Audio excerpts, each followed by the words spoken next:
History keeps its most breathtaking secrets tucked away, hidden in crumbling ruins, whispering through forgotten temples, and buried beneath layers of dust and time.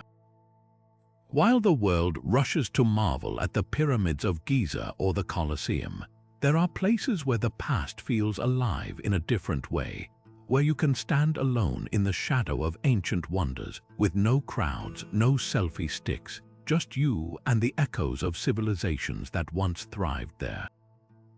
These are the underrated gems of our world's story, the sites that history books skim over but deserve to be whispered about in awe.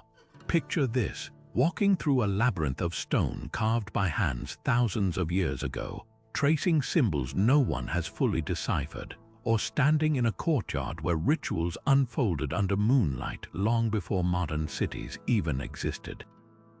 These places aren't just relics, they're portals. They carry mysteries we're still unraveling, stories waiting to be heard, and a kind of magic you won't find at the overcrowded postcard spots. And the best part, many of them sit quietly, overlooked by guidebooks and tour buses, as if the world forgot their names. That's why we're setting off on a journey to uncover 35 of the most astonishing, underrated ancient sites across the globe, places where history doesn't just speak, it roars. From a lost city swallowed by jungle to a temple adorned with celestial maps older than astrology itself, these destinations hold more than beauty, they hold enigmas. And by the end of this, you'll have a list of hidden adventures that'll make even the most seasoned travelers pause and wonder, how have I never heard of these before? So let's step off the beaten path together and into the untold chapters of our past. The crowd-free wonders are waiting. Buried deep beneath the rocky landscape of Cappadocia lies a marvel most travelers never see: Derinkuyu, an underground city so vast it could shelter 20,000 people. Unlike anything you've ever encountered, this labyrinth isn't just a few chambers. It's a full-fledged civilization hidden beneath the earth, with stables, churches, wine presses, and even ventilation shafts so precise they still function today. Imagine descending into a world where entire families lived for months, even years, shielded from invaders by massive stone doors that could seal entire passageways in an instant. The genius of Derinkuyu isn't just its scale, it's the sophistication. Ancient engineers carved kitchens with chimneys that diverted smoke to avoid detection, while wells tapped into underground rivers to ensure water even during sieges. Some corridors are so narrow they forced invaders to crawl single file, turning defense into a brutal bottleneck. But why build something like this? Theories abound. Was it a refuge for early Christians fleeing Roman persecution, a secret hub for traders moving goods unseen, or something older, tied to lost civilizations we've barely begun to understand? Walking these tunnels today, you'll notice symbols etched into the walls: crosses, animal motifs, cryptic markings that hint at rituals or warnings. Yet despite centuries of study, no one can say for certain who first carved this place or how many hands expanded it over generations. That's the magic of Derinkuyu. It refuses to give up all its secrets. Unlike crowded attractions where history feels frozen behind glass, here the past feels alive, whispering through every shadowy corridor. And the deeper you go, the more you realize this wasn't just a hiding place, it was a home. Somewhere in the vast Pacific, where the ocean stretches endlessly in every direction, lies a place that defies logic: Nan Madol, a city built not on land but atop coral reefs, its crumbling stone walls rising from turquoise waters like the bones of a forgotten giant. This is no ordinary ruin. Picture a network of nearly 100 artificial islands, linked by canals so precise they've earned it the nickname the Venice of the Pacific. But how? That's the first mystery. The basalt columns that form its foundations weigh tons, some as heavy as 50 elephants, yet they were stacked with impossible precision by people without pulleys or metal tools. Legends say the Sordelor dynasty, sorcerer kings who ruled with terrifying power, commanded the stones to fly through the air, guided by ancient magic. Skeptics argue it was sheer human ingenuity, rafts, tides, generations of labor. But here's what stuns archaeologists: the logistics. Nan Madol sits miles from the nearest quarry, in waters swarming with sharks and unpredictable currents. Transporting even one of those basalt logs would have been a life-risking feat. So why build here? Was it defense, a statement of power, or something tied to the island's eerie energy? Visitors whisper about the haunt of Nan Madol, how the air hums with something unspoken, how the tombs of the Sordalor kings seem to pulse with stories of betrayal and curses. One local tale warns of a hidden tunnel where the last ruler vanished, dragging his enemies into the depths. Today, the ruins are silent except for the lap of waves, but stand in the shadow of its 8-foot-thick walls, and you'll feel it, the weight of a civilization that mastered the impossible, then disappeared without a trace. No ropes, no wheels, just a city conjured from sea and stone, and questions we still can't answer. High on a windswept plateau in central Turkey, the ruins of Hattusa don't just whisper of an ancient empire, they shout. This was the heart of the Hittite world, a civilization so powerful it rivaled Egypt, with treaties signed in cuneiform and battles that shook the Bronze Age. But what makes Hattusa unforgettable isn't just its scale, it's the uncanny details. Take the Lion Gate, where 2 stone beasts worn by millennia of weather still glare at visitors as if guarding secrets. Or the baffling tunnels snaking beneath the city, some wide enough for chariots, their purpose still debated. Was it defense, ceremony, or something stranger? Then there's the green stone, a single, jade-like slab set into the foundations of the great temple, polished to a surreal gleam. Locals swear it pulses with energy, especially at dawn, and legends claim it fell from the sky. Scientists dismiss it as serpentine rock, but here's the twist. The Hittites placed it precisely where their most sacred rituals unfolded. Coincidence? Or did they know something we don't? The stone hums with folklore, touch it, and you might dream in forgotten languages, ignore it, and storms gather on clear days. What truly chills the spine, though, is how Hattusa fell. One day, the Hittites were here, masters of diplomacy and war. The next, gone. No invasions, no ash layers, just empty streets and a library of clay tablets deliberately smashed as if to silence their own history. Walking among the towering walls today, you'll notice something odd. The stones fit together without mortar, each piece locked like a puzzle. It's a technique so advanced modern engineers struggle to replicate it. So why abandon a city built to last eternity? The answer might lie in those shattered tablets, if only we could read all their secrets. Rising from the savannah like a mirage, the stone walls of Great Zimbabwe stand as a testament to an African empire that defied every colonial myth meant to diminish its legacy. This wasn't just a settlement, it was the heart of a kingdom so wealthy. Its gold trade stretched from the Swahili coast to the markets of Persia and China. The moment you lay eyes on the great enclosure, with its 30-foot-high walls built without mortar, stacked so precisely that even a knife blade can't slip between the stones, you realize the truth. This was a civilization of master architects and savvy traders, not the primitive society European explorers tried to paint. At its peak, Great Zimbabwe was a bustling metropolis, home to nearly 20,000 people. The ruins whisper of a society that mastered hydrology, channeling rainwater through cleverly designed drains, while the conical tower, still shrouded in mystery, may have been a granary, a temple, or even an ancient observatory. But here's what colonial historians couldn't stomach: the idea that black Africans engineered this marvel alone. For decades, they spun wild theories about Phoenicians or Arabs building it, refusing to credit the Shona people. Archaeology has since silenced those lies. Pottery fragments, iron tools, and gold artifacts all point to a homegrown genius, a culture that thrived here as early as the 11th century. The real shocker, Great Zimbabwe's gold. This city sat at the center of a network so vast, its rulers traded ingots and jewelry across the Indian Ocean, leaving behind Arab coins and Chinese porcelain as evidence.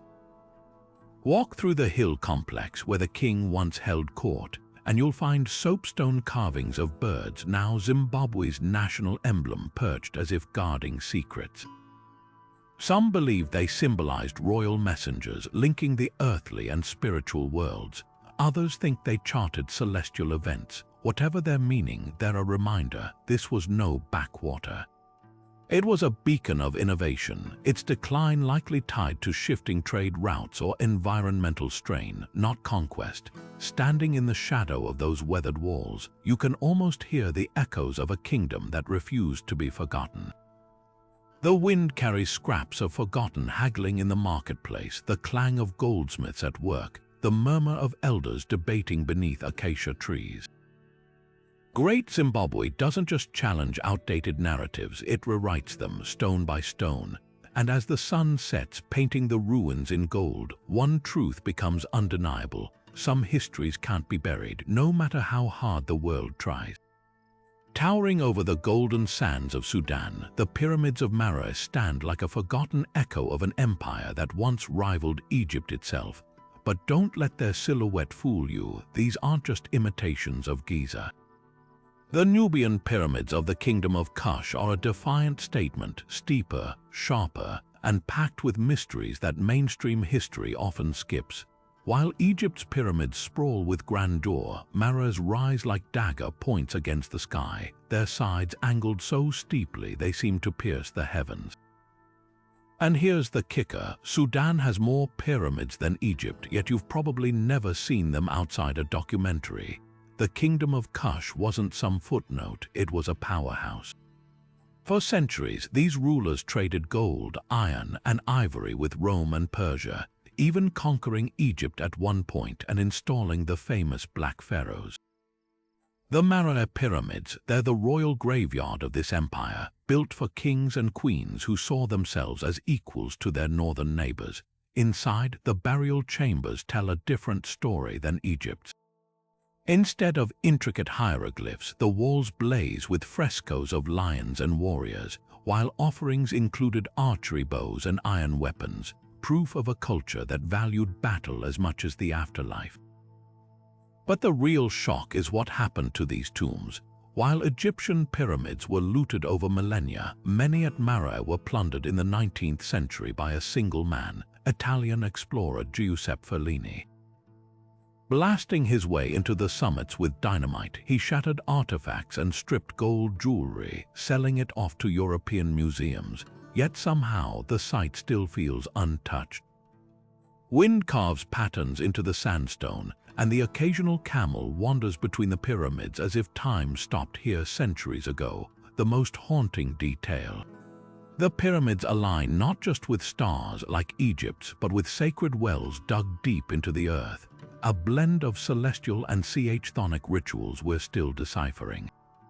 Stand here at sunset when the shadows stretch like fingers across the desert, and you'll understand why Kushite kings chose this spot. It's not just a burial ground. It's a declaration: we built this and our legacy won't be erased. And yet, for most travelers, Meroe remains a whisper on the wind, a secret the sands never fully gave up. Perched above the jungles of Sri Lanka, Sigiriya isn't just a rock. It's a defiant masterpiece, a 500-foot-tall fortress that seems to erupt from the earth like something out of a legend. Known as Lion Rock, this UNESCO-listed marvel was the brainchild of King Kashyapa, a ruler so paranoid about betrayal he built his palace on a sheer cliffside, accessible only through the jaws of a colossal stone lion. Today, all that remains of the guardian beast are its towering paws, but the real treasure lies higher up, a gallery of frescoes depicting celestial maidens, their colors still vibrant after 1,500 years. These figures, some carrying flowers, others whispering secrets, float against the rock face like echoes of a courtly dream. But Sigiriya's genius isn't just in its art. The ancient engineers crafted a hydraulic system so advanced, it pumped water to the summit for royal baths and fountains, while mirrored walls polished to a shine let the king glimpse approaching enemies. Climbing the iron stairways today, you'll pass graffiti scratched a millennium ago by awestruck visitors, all marveling at the same question: how did they build this? The answer lies in sheer audacity. Workers hauled materials up primitive bamboo scaffolding, carving terraces and gardens into the rock itself. At the top, the ruins of the palace still command a view so sweeping, you'll understand why Casioppa believed he ruled from the heavens. Just a short drive away, another wonder waits: Dambulla's Golden Cave Temple. Where Sigiriya shouts with grandeur, Dambulla whispers in gold and shadow. This sprawling complex of 5 caves houses over 150 Buddha statues, some draped in saffron robes, others glimmering under the flicker of oil lamps. The largest cave, the Temple of the Great King, holds a 48-foot reclining Buddha, his serene expression illuminated by shafts of light slipping through cracks in the rock. But it's the ceiling that steals your breath. Every inch is covered in intricate murals, a celestial map of deities and demons swirling in vivid pigments made from crushed gems and plant dyes. Dambulla's magic lies in its layers. Originally a refuge for exiled kings, the caves became a pilgrimage site over 2,000 years ago. Monks still tend the shrines today, their chants blending with the drip of mineral-rich water that shapes stalactites over time. Touch the walls and your fingers come away coated in gold leaf. Countless devotees have pressed offerings here, leaving behind a shimmering patina of devotion. Together, Sigiriya and Dambulla tell a story of contrast: one, a fortress of earthly power; the other, a sanctuary of spiritual surrender. Yet both share a thread of human brilliance, carved into rock and painted with hues that defy time. Standing in these places, you don't just see history, you feel it in the wind at Sigiriya's peak, in the hush of Dambulla's caves, in the unshakable sense that some wonders refuse to fade, no matter how many centuries pass. Buried beneath the windswept hills of southeastern Turkey, Göbekli Tepe shatters everything we thought we knew about early human civilization. This sprawling complex of carved stone pillars arranged in massive circular formations isn't just old, it's staggeringly ancient, dating back 12,000 years. To put that in perspective, it predates Stonehenge by 6 millennia and the Egyptian pyramids by 7.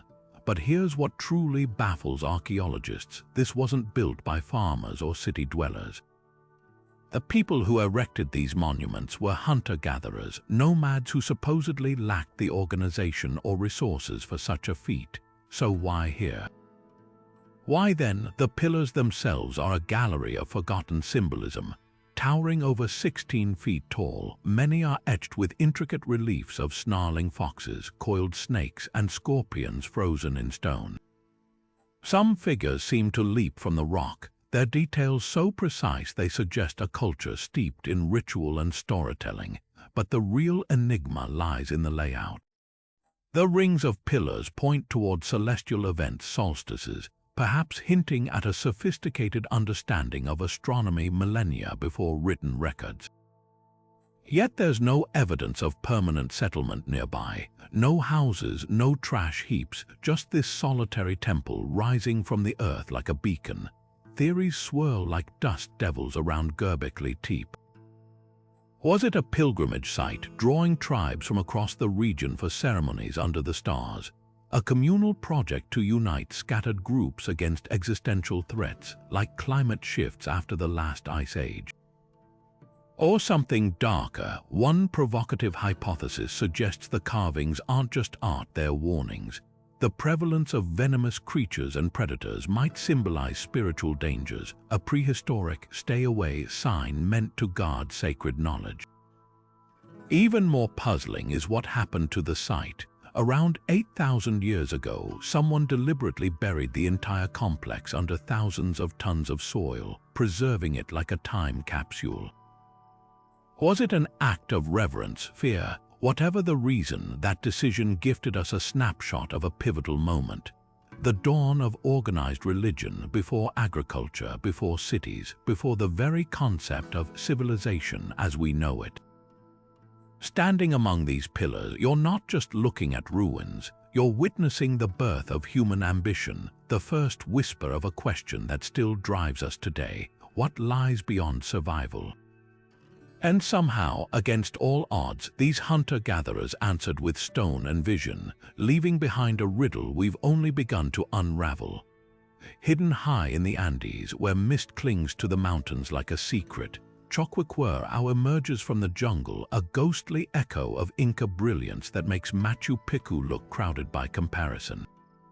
This sprawling citadel, whose name means cradle of gold in Quechua, demands more than a bus ride and a souvenir ticket. To reach it, you'll trek for days across dizzying switchbacks and roaring rivers, your reward not just a sight but an experience. Imagine rounding a final bend to see terraces cascading down the mountainside, their perfect geometry defying the wildness of the landscape, while orchids and vines snake over stone altars left untouched for centuries.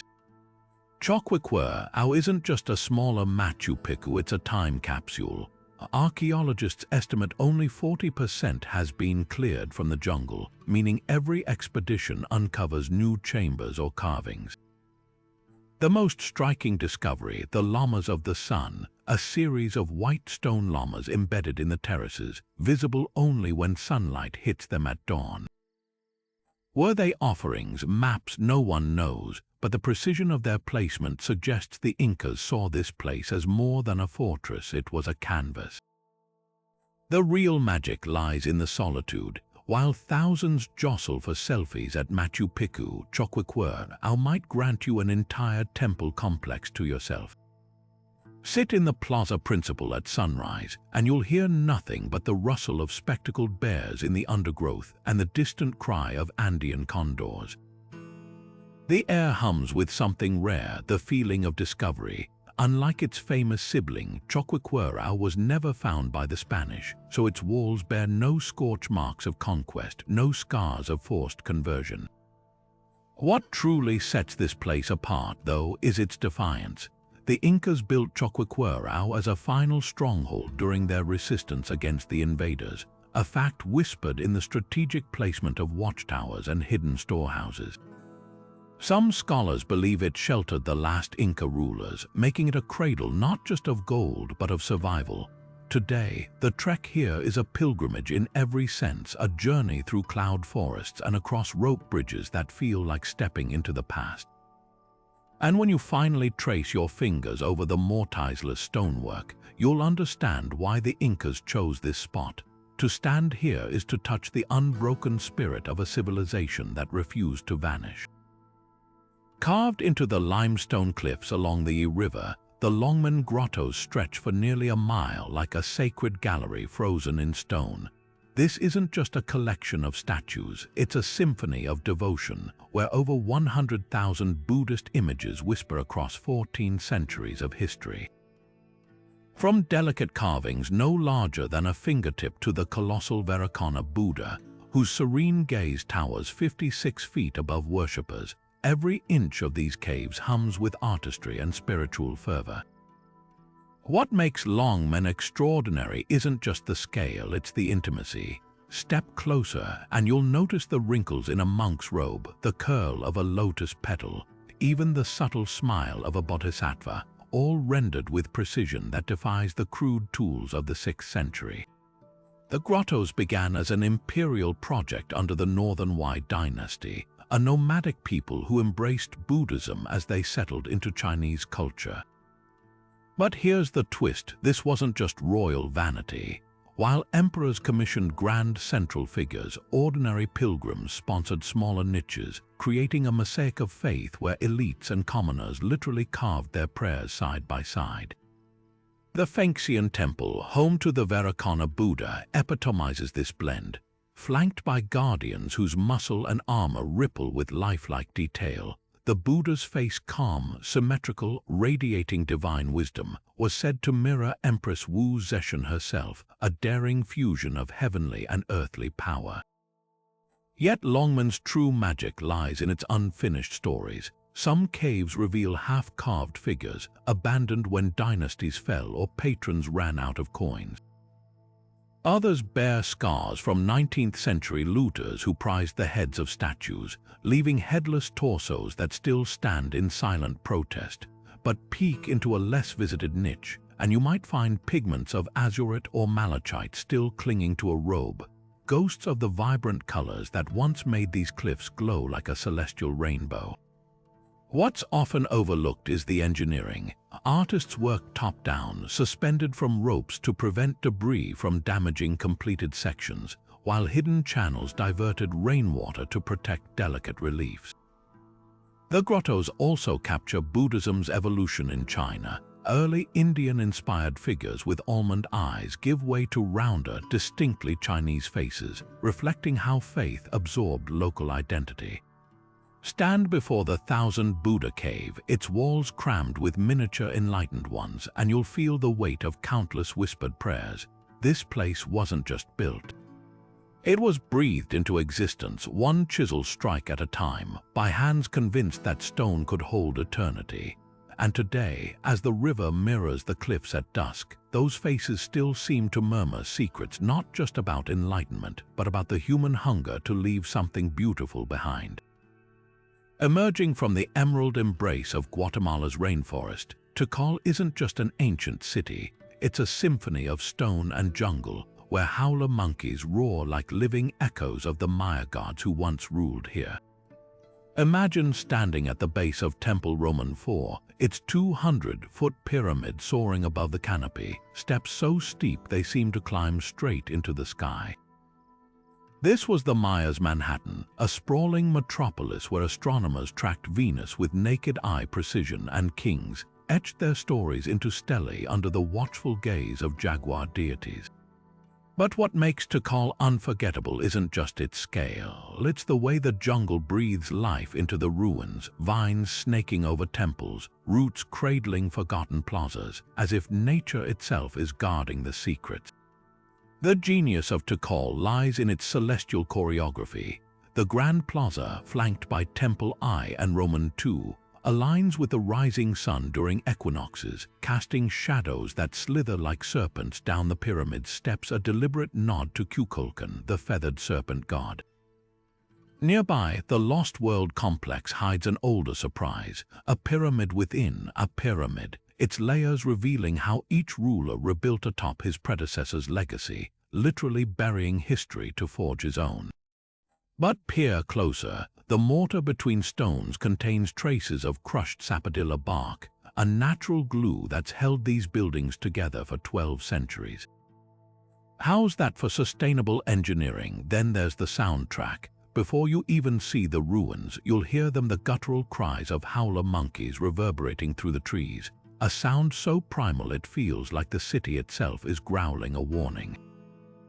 These creatures aren't just bystanders, they're part of Tikal's living tapestry, just as they were when artists carved their likenesses into temple friezes alongside depictions of cosmic battles. One theory suggests the Maya revered howlers as divine messengers, their dawn choruses marking sacred timekeeping. Sit quietly at sunrise, and you might understand why their voices seem to shake stars from the sky, a ritual unchanged since the classic Maya period. But Tikal's real power emerges at dusk when crowds thin and shadows stretch. Climb Temple Roman 4 wooden ladder as twilight paints the rainforest gold, and you'll witness a sight few ever do. The other temple's Temple of the Jaguar Priest, Temple of the Masks poking through the canopy like islands in a green sea, while toucans dart between them. This vantage wasn't accidental. Archaeologists believe Maya rulers used these heights not just for ceremony, but for surveillance, tracking smoke from distant villages or movements of rival armies. It's a reminder that Tikal wasn't just a spiritual hub, it was the nerve center of a network that traded jade from Guatemala, obsidian from Mexico, and quetzal feathers from cloud forests we can't even locate today. The most haunting mystery, Tikal's abandonment. By the 9th century, the city lay silent, its reservoirs still full, its palaces intact, no evidence of war, just a slow fading like a candle guttering out. Some blame drought, others political collapse, but walk the causeways at noon when heat shimmers distort the air, and you'll swear you see shades of merchants hawking cacao, scribes grinding pigments for codices, ball players lunging for rubberized orbs in the Great Plaza. Tikal doesn't just showcase Maya brilliance, it asks with every mossy stone and echoing monkey call, what happens when a civilization walks away from its masterpiece? And in that question lingers a truth more unsettling than any ruin, that even the grandest cities are just breaths in time, waiting for the jungle to reclaim them. Carved from the living rock of Ethiopia's highlands, the churches of Lalibela aren't just buildings, they're acts of faith turned to stone. 11 monolithic sanctuaries, each one painstakingly chiseled downward into the rust-red volcanic tuff, as if the earth itself opened to reveal sacred spaces meant for the heavens. Local legend claims angels worked alongside masons under the cover of night, and when you stand in the shadow of Bet George's, its perfect cross-shaped roof sinking 3 stories into the ground, it's easy to believe divine hands guided the chisels. But the real miracle, these aren't abandoned relics. 700 years after their creation, priests still chant from parchment manuscripts, pilgrims kiss worn steps smoothed by countless bare feet, and the scent of incense lingers in tunnels connecting the sanctuaries like veins of devotion. The most astonishing detail isn't the scale, though Bet Medhain Alam, the largest monolithic church on earth, could swallow a 4-story building. It's the precision. Columns taper with mathematical harmony, windows filter light into star-shaped patterns, and drainage channels hidden beneath the floors prevent flooding during torrential rains. Every element serves theology. The tunnels between churches symbolize the passage to salvation, while the River Jordan Trench, a 30-foot-deep gash in the rock, represents the biblical divide between earthly and spiritual realms.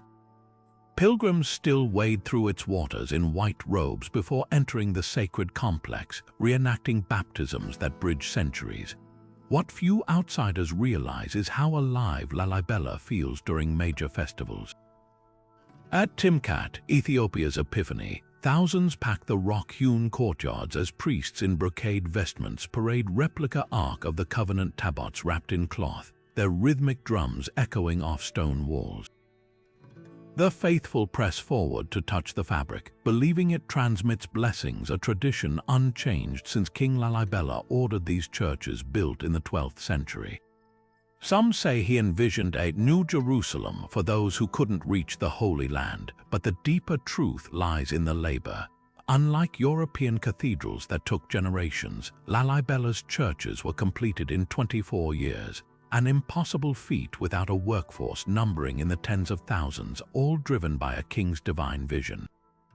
Even the gaps tell stories. In Bet Mariam, a faint etching on one wall depicts a knight on horseback, likely a crusader who wandered here, his presence memorialized by artisans who'd never seen such armor. Nearby, a hollowed-out chamber called Adam's Tomb holds mummified corpses wrapped in linen, said to be pilgrims who died mid-journey and were granted eternal rest within the holy complex. But the true magic happens at dawn, when shafts of sunlight strike the cross-inscribed ceiling of Bet Golgotha, illuminating frescoes of saints with golden halos. As the chants of the morning service rise, blending with the distant calls of gelada monkeys on the cliffs, you realize Lalibela was never meant to be a museum. It's a heartbeat, an unbroken thread between the hands that carved it and those that still clasp in prayer, proving some wonders grow more sacred with time. Standing alone on a wind-swept fjord in southern Greenland, the stone walls of Hvalsey Church defy time and logic, a frozen moment from the last days of the Norse in North America. This isn't just another ruin, it's the stage for one of history's most poignant final acts, a Viking wedding recorded in 1404, where guests feasted on seal meat and raised horns of fermented crowberry wine, unaware they were the last generation to walk these shores. The church itself, with its carefully stacked basalt blocks and still intact gable walls, feels like a ghostly invitation. Step inside, and you're standing where Norse prayers once echoed under midnight sun, where the last whispers of a vanished colony linger in the Arctic air. What makes H. Valsey extraordinary isn't just its preservation, it's the questions it refuses to answer. Why did the Norse, who thrived here for 450 years, suddenly abandon their farms, their churches, even their tools? The church's final clue comes from that wedding record, a brief note in Icelandic annals mentioning bride Sigrid Björnsdóttir and groom Thorstein Olafsson. After that, silence, no tales of plague, no evidence of war, just empty longhouses slowly buried by grass, and a puzzle that's taunted archaeologists for centuries. Some blame the Little Ice Age's creeping frosts, others point to conflict with the Thule people ancestors of modern Inuit, who arrived with superior hunting tech like kayaks and harpoons. But H. Valsey's bones tell a subtler story. The church's architecture reveals a society straddling two worlds. Its rectangular design mirrors Norwegian prototypes, yet the mortarless walls use a technique borrowed from nearby Inuit stone traps. Nearby Midden's ancient trash heaps hold walrus bones and Norse combs side by side, hinting at trade or even coexistence, but the real mystery lurks beneath the soil. Ground-penetrating radar recently revealed a hidden chamber under the church floor, possibly a reliquary or storage for tithes. Was it emptied in haste? The answer might lie in the churchyard, where unmarked graves tilt at odd angles, their occupants buried without Christian rites, a sign of crisis or a culture adapting to survive. Today, visiting H. Valsey feels like walking onto a film set where the actors just left.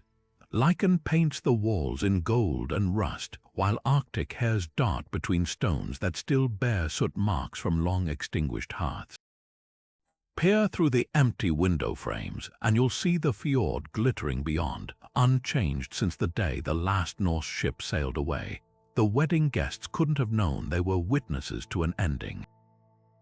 But standing here, with the wind carrying the salt scent of the North Atlantic, you'll feel it the eerie weight of a question that hangs over Greenland's green hills. What happens when a civilization chooses to disappear? And why did they leave this single church, proud and unyielding, as their final message to the future? Rising from Malta's sun-scorched limestone plains, the temples of Tarxian and Haga Kim aren't just ruins, they're portals to a religion so ancient it predates Stonehenge by 1,000 years and the pyramids by 2. These megalithic complexes, built between 3600 and 2500 B.C., hum with mysteries modern archaeology can't fully unravel. Start with Tarxian, where spiral carvings coil across altar stones like frozen whirlpools, their meaning lost to time. Then there's the so-called Fat Lady, a headless statue with voluptuous hips and pleated skirts, possibly a fertility goddess or ancestor figure. But here's what chills the spine. Tarxian's architects arranged their temples in cloverleaf patterns, with sound chambers that amplify whispers into eerie echoes. Was this intentional? Did priests use acoustics to simulate divine voices? A short drive away, Haga Kim takes the enigma deeper. Its very name means standing stones, but these aren't just stacked rocks, they're precision-cut slabs weighing up to 20 tons, some carved with pitted patterns that align with solstice sunrises. The temple's back wall holds a window framing the islet of Filfla, suggesting rituals tied to the sea, but the real kicker, the statues here are different. While Tarxian's figures are curvaceous, Haga Kim's are angular, almost abstract proof that Neolithic Malta had regional cults or evolving beliefs. And then there's the oddity of preservation. The south-facing stones at Haga Kim are weathered nearly smooth, while the north sides retain sharp carvings, as if the builders understood erosion millennia before science explained it. Theories about these sites range from pragmatic to fantastical. Some scholars argue the temples were astronomical calendars, tracking planting seasons via sunlight-piercing specific holes. Others point to animal bones found in hidden niches, evidence of sacrificial feasts or ancestor worship. But the most haunting clue lies beneath Tarxian, a burial pit where cremated remains were mixed with red ochre, a ritual seen in distant Neolithic sites from Turkey to Ireland. Were these temples part of a pan-Mediterranean religion, a network of spiritual ideas carried by seafarers? What's undeniable is the craftsmanship. Without metal tools, these builders shaped Globigerina limestone, so soft it can be scratched with fingernails, into doorways with pivot holes for wooden doors and altars with drainage channels for liquid offerings. At Haga Kim, one chamber's ceiling mimics the dome of a beehive tomb, a technique later seen in Mycenaean Greece. Did knowledge spread outward from Malta, or was this innovation born independently? Standing in these temples today, you'll notice something unsettling: the silence. No inscriptions, no written clues, just stones that seem to hum with withheld secrets. The fat ladies grin without mouths, the spirals spin without explanation, and the alignment stones catch sunlight in ways that still feel deliberate. These aren't just relics of forgotten rituals, they're a challenge, a dare from the deep past to unravel what they refused to write down. And as the Maltese wind whistles through those ancient doorways, it carries a whisper: you're closer to the answer than you think, but never close enough. Rising like a mirage from the Syrian desert, Palmyra was once the glittering crossroads of empires, a city where Roman grandeur met Eastern mystique, its colonnaded streets thrumming with silk traders and scholars. Today, those same columns stand as jagged silhouettes against the sky, bearing scars from a very different kind of history. Wandering the great colonnade now, you tread on stones that have witnessed both triumph and tragedy, from Queen Zenobia's audacious revolt to the heartbreaking detonations of modern conflict. This isn't just an archaeological site, it's a battleground of memory where every cracked pillar tells a story of resilience. The city's golden age unfolded under Zenobia, the warrior queen who dared to challenge Rome itself. In the 3rd century, she transformed Palmyra into the capital of a breakaway empire stretching from Egypt to Turkey, minting coins with her own striking profile and hosting philosophers in her court. The remnants of her ambition still dazzle: the Temple of Bells' towering gateways, the theater's perfect acoustics, the Senate's inscribed decrees in Greek and Pomeran. But Zenobia's defiance was short-lived. Captured by Emperor Aurelian, she was paraded through Rome in golden chains, an end that only magnified her legend. Some say her ghost still walks the ruins at dusk, a whisper of silk against stone. What followed was centuries of quiet until 2015, when militants deliberately targeted Palmyra's heart. The Temple of Bolshemin was reduced to rubble, the Arch of Triumph blown apart, and the Lion of Al-Lat statue shattered. Experts estimated 70% of the site was damaged or destroyed. Yet here's where the story twists: Palmyra refuses to die. Teams of archaeologists and locals are piecing together the fragments, using 3D scans from pre-war photographs to guide them. The Lion of Al-Lat, for instance, has been painstakingly reassembled, its snarling face now a symbol of defiance. Even the ancient Pomerans would recognize this spirit. They too rebuilt after earthquakes and invasions, layering their city like a palimpsest. The most poignant restoration, though, isn't happening with stone and mortar. Palmyra's legacy lies in the digital realm, where virtual reconstructions let anyone wander its streets as they once were. It's a bittersweet paradox: technology preserving what extremists sought to erase. And perhaps that's the ultimate lesson of this place. Empires rise and fall, temples crumble, but memory is harder to kill. Stand in the shadow of those broken columns at sunset, and you'll feel it: the weight of all that was lost, but also the stubborn pulse of all that endures. Dawn breaks over the plains of Bagan, and for one breathtaking moment, the world holds its breath.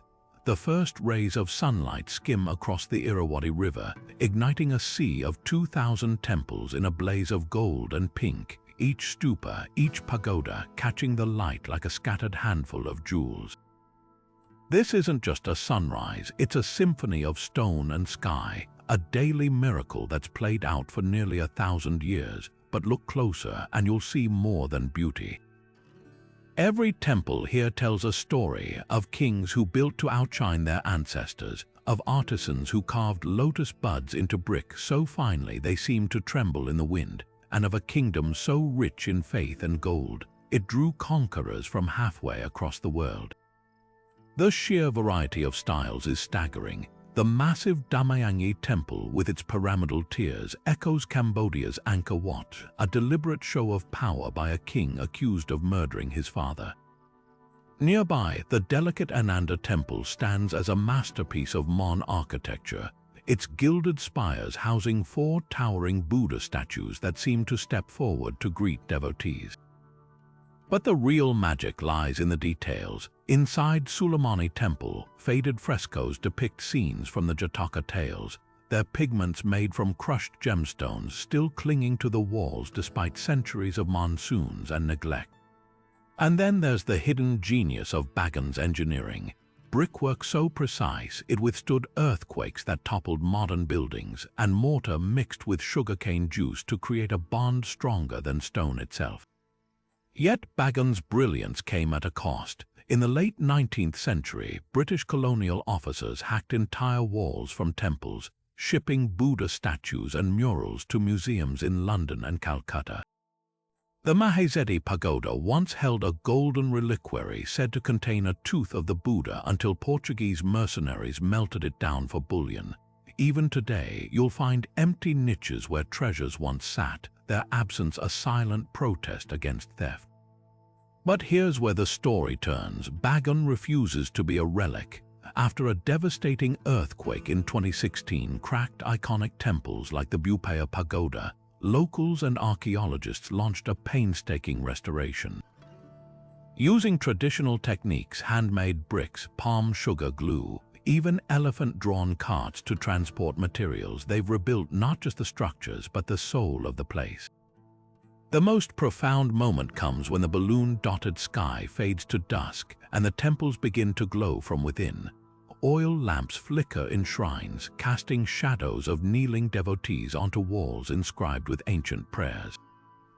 Stand on the terrace of the Asechwesandor Pagoda as the last light fades, and you'll hear it, the whisper of parchment, thin gold leaf being pressed onto Buddha images, the chime of temple bells in the wind, the murmur of monks reciting suttas unchanged since the 12th century.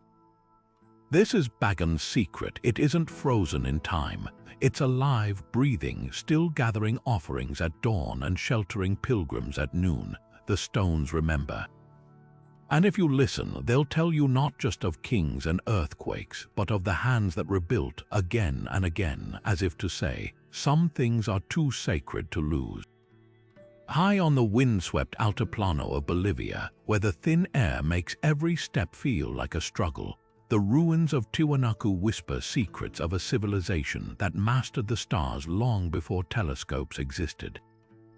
At the heart of this ancient city stands the Akapana Pyramid, not the perfect geometric shape you'd expect, but a 7-tiered enigma, its corners aligned with shocking precision to the cardinal directions and solstice sunrises. Modern engineers scratch their heads at how builders without wheels or written language could achieve such accuracy, especially when you realize the pyramid wasn't just a monument, it was a hydrological marvel. Hidden channels within its walls funneled rainwater through a series of ritual pools, mimicking the flow of sacred rivers from distant mountains. Some archaeologists believe the entire structure was a scaled-down model of the Andes, a cosmic map where water symbolized the lifeblood of the universe.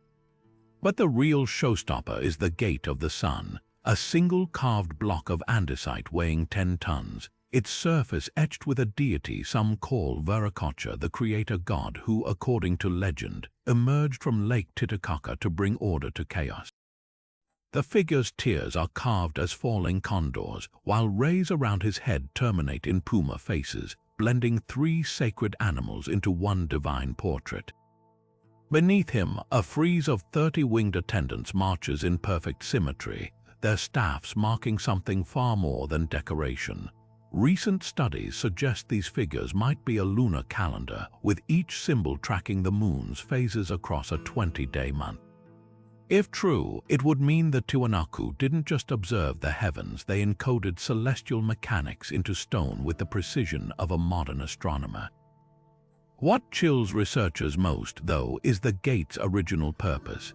It once stood atop the Akapana, where the first rays of the winter solstice would slice through its central arch like a key turning in a lock.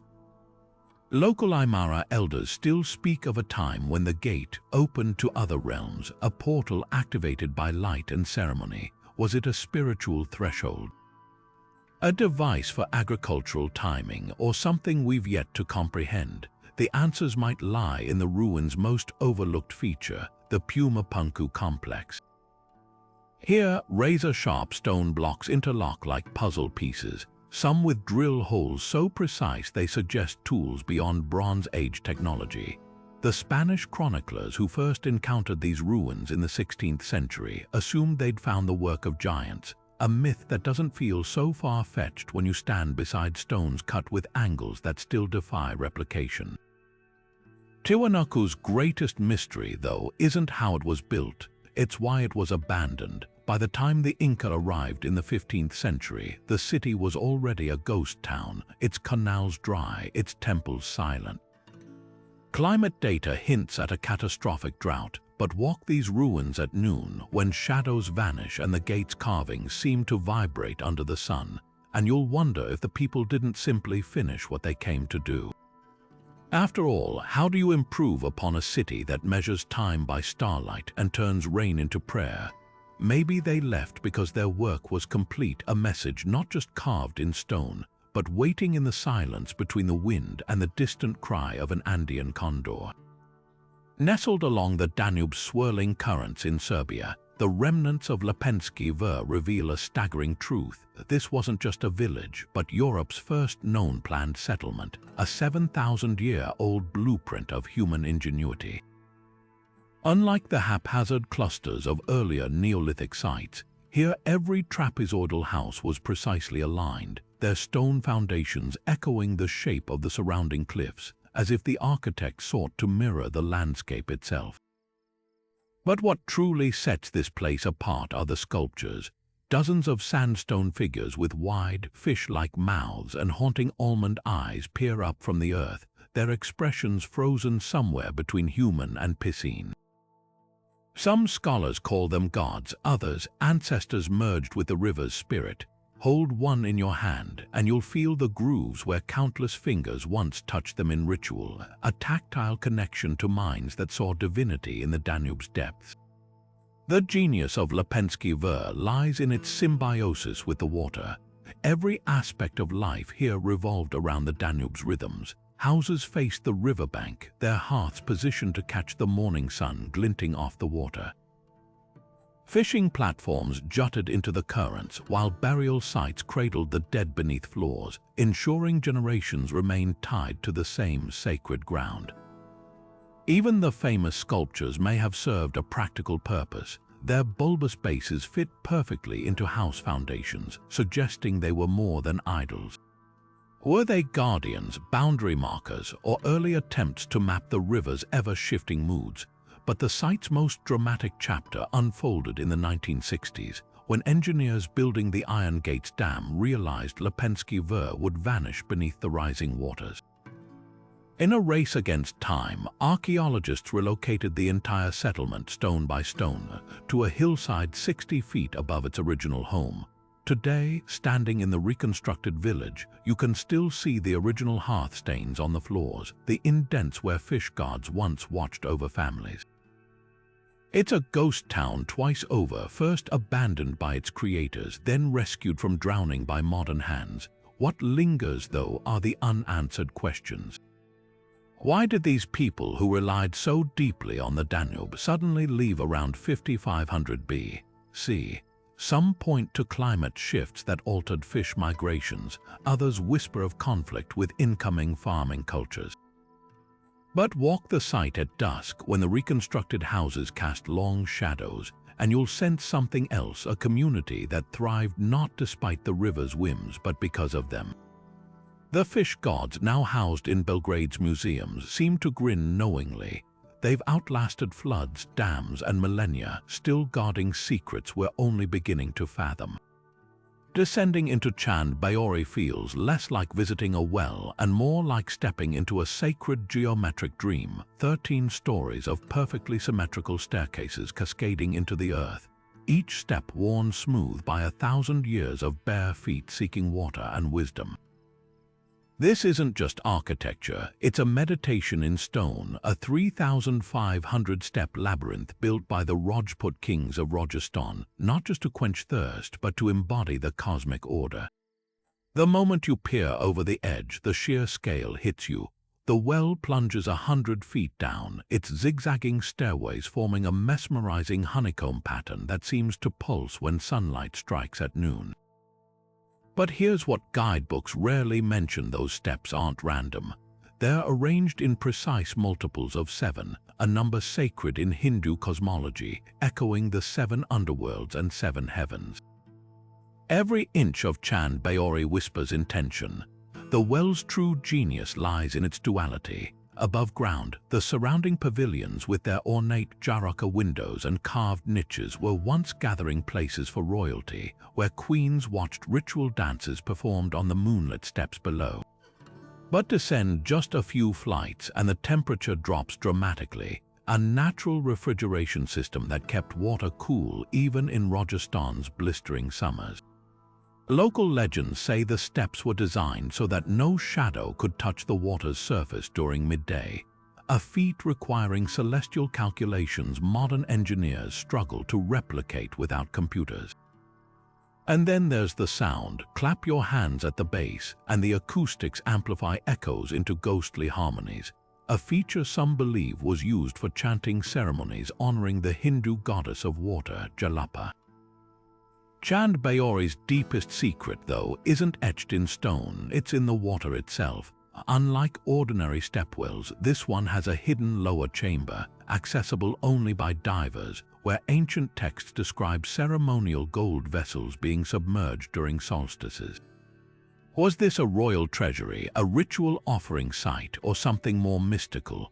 The answer might lie in the carvings adorning the upper galleries, figures of Nagas, the serpent deities who guard underground waters, their coiled bodies framing scenes of dancers frozen mid-twirl. These aren't mere decorations, they're clues to a forgotten practice where water wasn't just drawn, it was invoked, blessed, and choreographed into the rhythms of courtly life.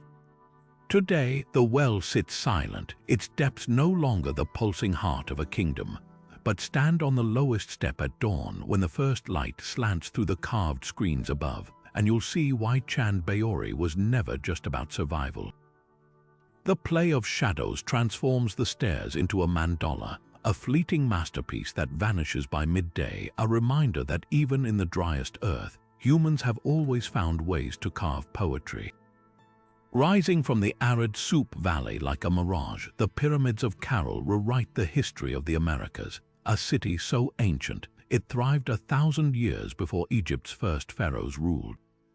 This isn't just a collection of ruins, it's the birthplace of urban civilization in the New World, a sprawling metropolis of stone plazas and sunken amphitheaters that hummed with activity while Europe was still grappling with the Neolithic revolution. What sets Caral apart isn't just its age. Radiocarbon dating places it at 2600 BC, but its sophistication. Unlike later Andean cultures that relied on warfare, Caral's power flowed from trade and music. Archaeologists found not weapons but 32 flutes crafted from condor and pelican bones, their haunting tones still audible across millennia. The city's 6 pyramidal mounds, some rising 60 feet high, weren't just ceremonial stages, they were feats of seismic engineering. Builders filled reed sacks with stones to create earthquake-resistant foundations, a technique so effective these structures have withstood quakes for 5,000 years. At the heart of it all, the Pyramid Mayor's circular plaza aligns with the summer solstice sunrise, while ventilation shafts beneath the temples funnel coastal winds to keep interiors cool. But the real shocker, Caral's economy ran on cotton. Farmers in nearby valleys grew vast crops of the precious fiber, trading it for fishmeal with coastal communities, an early version of globalization that connected mountain, desert, and shore. Then there are the quippers. Long before the Inca perfected their not-recorded ledgers, Carol's people were threading complex codes into colored strings. Found buried in ritual bundles, these early quippers lacked the numerical precision of their Inca descendants. Instead, their knots and dies may have told stories, myths, trade agreements, or even musical notations to accompany those bone flutes. One tantalizing theory suggests the quippers' spiral patterns mirror Carol's most enigmatic feature, a monolithic Huanca stone, its surface carved with spirals that align with the Milky Way during certain celestial events. Was this an observatory, a temple, or a giant scoreboard for rituals lost to time? The most haunting mystery is Carol's silence. Unlike other ancient cities, it shows no signs of conflict, no burnt walls, no mass graves. Instead, the people seem to have packed up deliberately around 1800 BC, leaving behind intact buildings and carefully sealed doorways. Some blame climate shifts that dried up the Soup River, others point to the rise of rival trade hubs. But walk these dust-blown plazas at dusk when the pyramids cast long shadows across the valley, and you'll swear you hear the echo of those bone flutes, a civilization that chose to vanish but made sure its song would linger. Golden light spills across the ruins of Sukhothai, gilding rows of serene Buddha figures rising from dew-kissed grass like whispers of an empire's first breath. This isn't just another archaeological park. It's the birthplace of Thai culture, where 13th-century artisans fused Khmer grandeur with delicate local aesthetics to create a style so influential it still defines Thai temples today. The name Sukhothai translates to dawn of happiness, and walking these sprawling ruins at sunrise, you'll understand why. Unlike the crowded temple complexes of Bangkok or Ayutthaya, here you can wander alone among lotus-bud chedis, their slender spires tapering skyward as if tracing the path of morning incense. Each structure feels intentional, the Buddha's gently curved fingers in meditation, the way his stone robes ripple as though stirred by a breeze only he can feel, the play of shadows that make his half-closed eyes seem to follow you with quiet benevolence. The genius of Sukhothai lies in its harmony with nature. King Ramkhamhaeng the Great designed his capital as a mandala, with temples and ponds arranged to mirror cosmic order. At Wat Mahathat, the spiritual heart of the old city, the central prang sits encircled by crumbling stupas once painted in vibrant hues, now softened by time, while a colossal seated Buddha gazes across a reflection pool so still it doubles the sacred skyline. But peer closer. The Buddha's face here is unlike any other in Thailand, oval-shaped with a hooked nose and full lips, a stylistic signature borrowed from Sri Lankan art, proof of Sukhothai's role as a crossroads of ideas. Nearby, the iconic walking Buddha of Wat Sa Si seems to float above his pedestal, his robe clinging to one leg as if damp from celestial rivers, a masterpiece of fluid stone that took artisans decades to perfect. Beyond the grand monuments, Sukhothai's quieter corners reveal its soul. At Wat Si Chum, a gargantuan seated Buddha peeks through a narrow slit in his enclosing wall, his gold-leafed fingers curled in the subduing Mara mudra. Local guides swear the statue Fra'achana, he who is not frightened, once spoke to encourage warriors before battle. The acoustics of the chamber do play tricks. Whispers bounce off the ancient bricks, creating echoes that feel like murmured blessings. Meanwhile, at Wat Trapang Thong, the temple of the Golden Pond, monks still gather for morning alms, their boats gliding past lily pads just as they did 7 centuries ago. The pond itself is fed by an ingeniously engineered system of underground pipes, a hydraulic marvel that kept the city lush even in dry seasons. What truly sets Sukhothai apart, though, is its living legacy. This is where Thai script was born, etched into the famed Ramkhamhaeng stele, a stone slab that chronicles the kingdom's laws and innovations. At dawn, when mist wraps the ruins like silk, you might catch saffron-robed monks tracing their fingers over those very inscriptions, preserving a language that still unites their nation. And as the sun climbs higher, painting the brick ruins in hues of honey and rust, one truth becomes clear: Sukhothai never really fell. Its dawn of happiness still lingers in the curve of a chedi, the cadence of a prayer, the quiet joy of standing where an empire first learned to walk. Jutting from the rocky hills of the Peloponnese, the cyclopean walls of Mycenae and Tiryns don't just stand, they loom, their monstrous boulders stacked so precisely, ancient Greeks believed only giants could have placed them. These fortress cities were the beating heart of the Mycenaean world, where kings like Agamemnon plotted the Trojan War and Hercules was said to have performed his labors.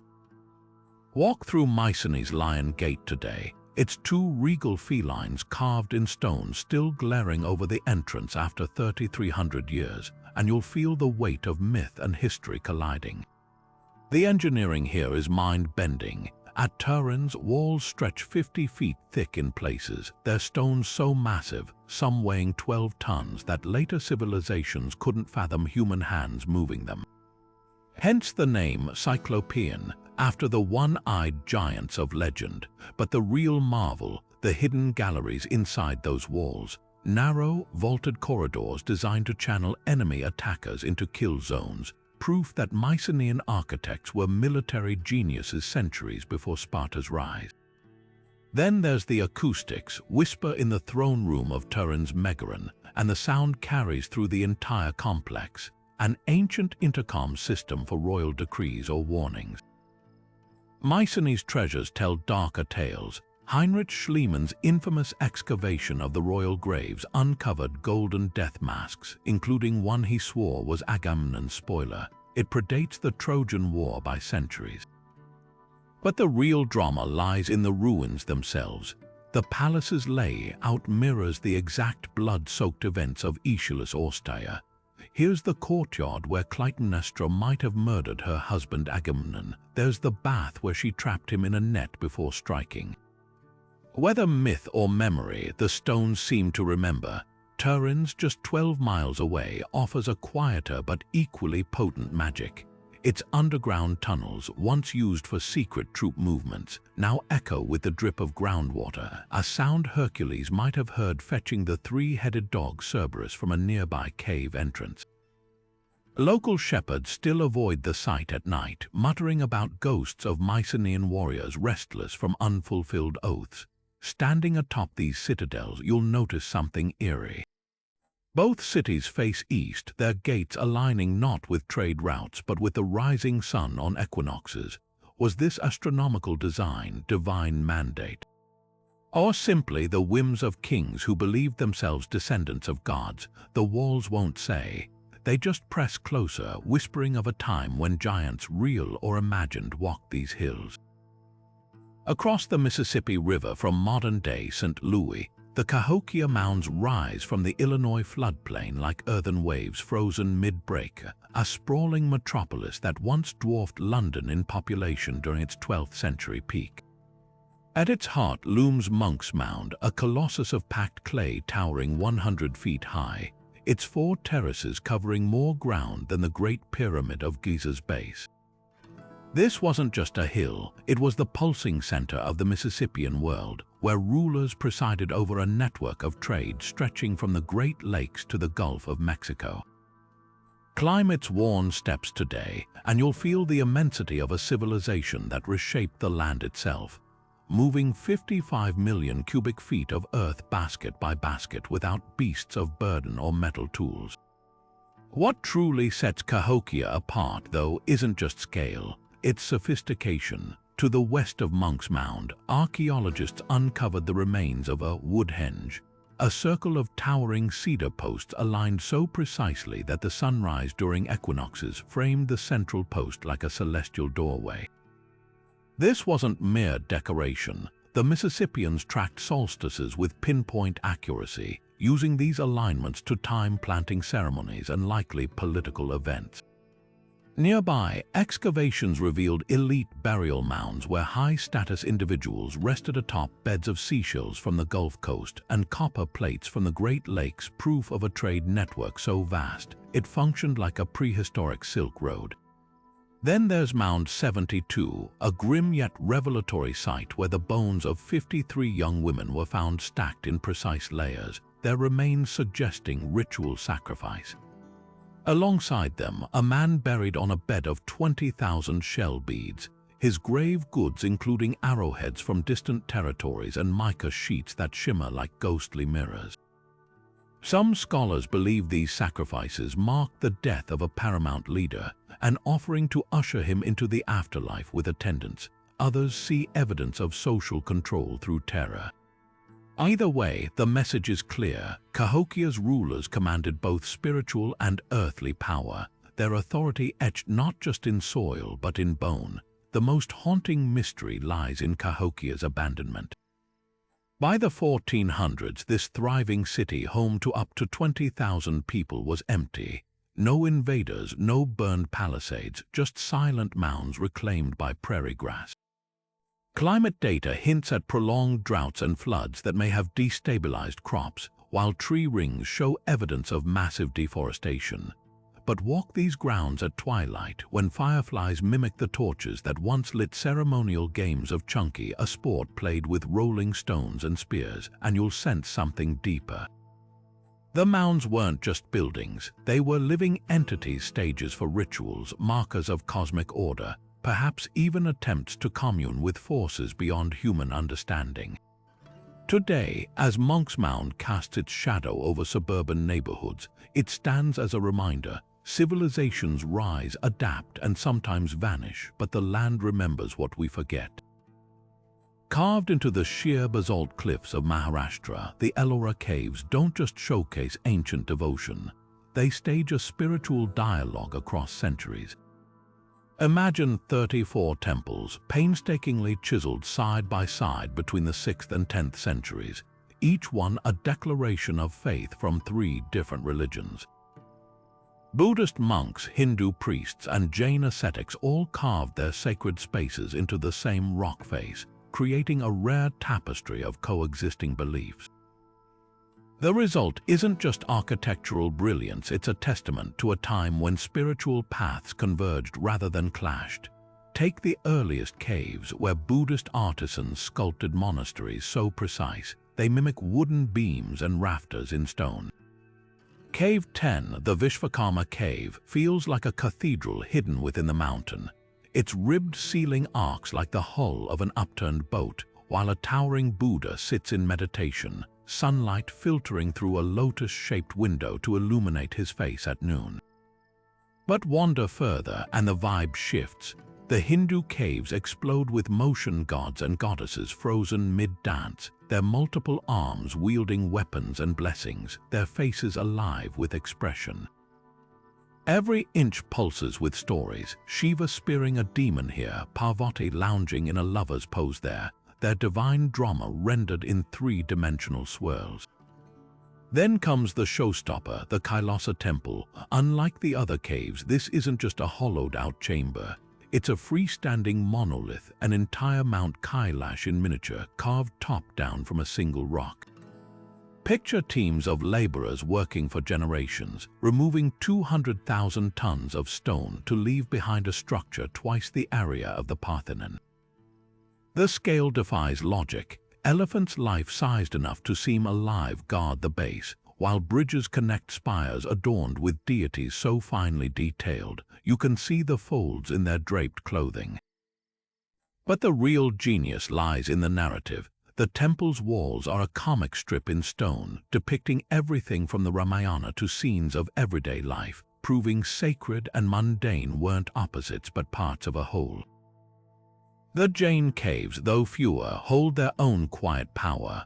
Where Hindu art roars with energy, these spaces whisper with restraint.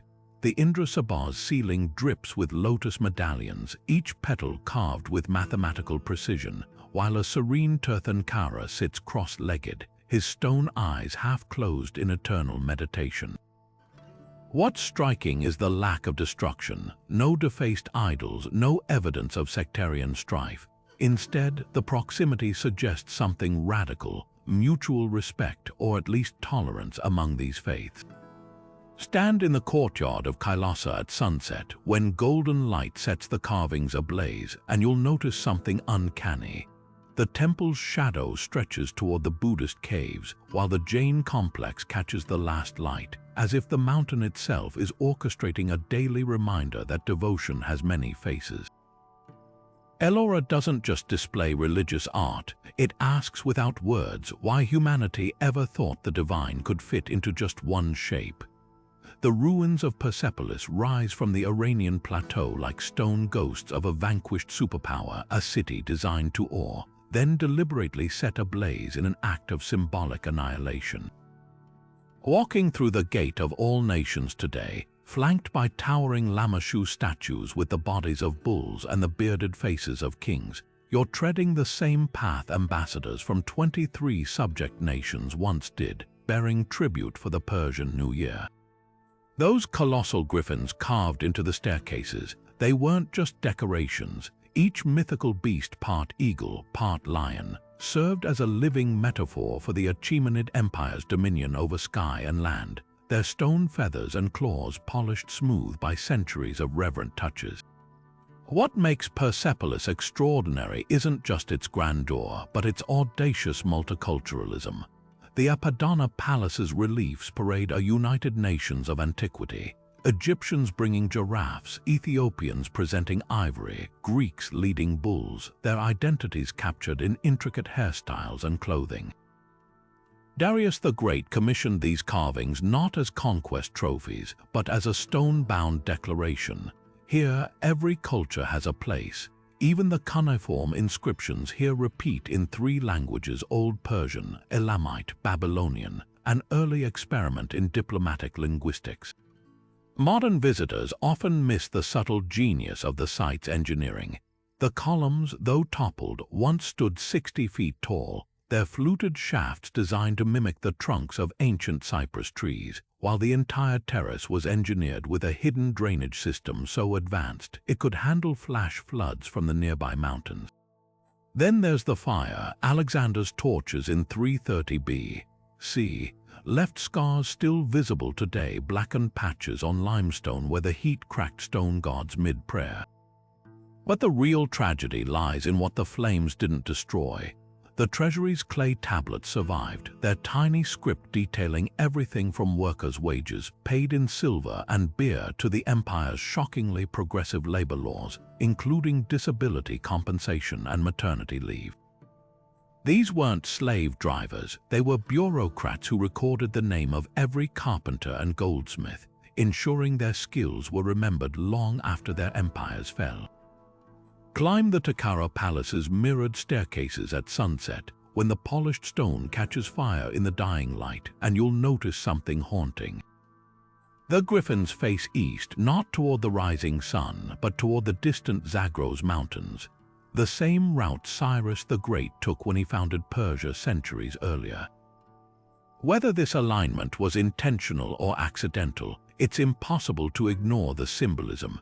Even in ruins, Persepolis keeps pointing toward its origins, as if to remind us that all empires, no matter how glorious, begin and end as echoes of the land that bore them. Perched high above the Oaxaca Valley, Monte Alban doesn't just overlook the landscape, it commands it. This sprawling Zapotec citadel, built on a flattened mountaintop, was more than a city. It was a statement of power carved into the very bones of the earth. At its heart lie the ball courts, where players battled not just for sport but for the fate of the cosmos. Unlike the grand arenas of Chichen Itza, Monte Alban's courts are intimate, their sloping walls angled so sharply that a well-struck rubber ball could ricochet with lethal force.